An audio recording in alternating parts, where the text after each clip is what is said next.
In a rural part of southern Kenya, what was meant to be a nearly 2-mile-long irrigation canal sits unfinished. Building materials are abandoned, and a sign proudly declares this project was funded by the U.S. Agency for International Development, or USAID. The canal was meant to deliver water to farmers and to prevent devastating flooding that had plagued this area. But left unfinished, what little has been done actually poses a risk.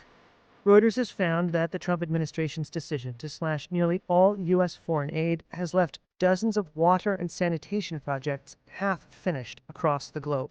21 unfinished projects in 16 countries have been identified after speaking to 17 sources familiar with the infrastructure plans. Most of these projects have not been previously reported.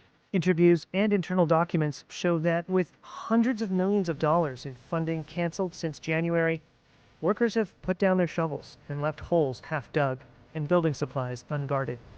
The Trump administration and its supporters argue that the United States should spend its money to benefit Americans at home rather than sending it abroad. With an annual budget of $450 million, the U.S. water projects accounted for a small fraction of the $61 billion in foreign aid distributed by the United States last year, but it was money that had potentially life-saving consequences in places like Eastern Democratic Republic of Congo. In an area where fighting between Congolese forces and M23 rebels has claimed thousands of lives, women and children hike for dangerous miles to wash clothes and collect water. A hydrant here was built with USAID funding, but plans for a larger reservoir have been scrapped. Evelyn Mbaswa said her 16-year-old son left home last week to collect water. He never returned.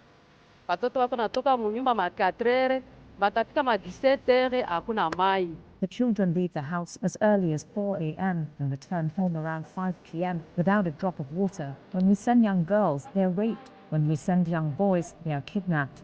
I lost a boy a week ago, and he's still missing without a trace. It's all because of the lack of water.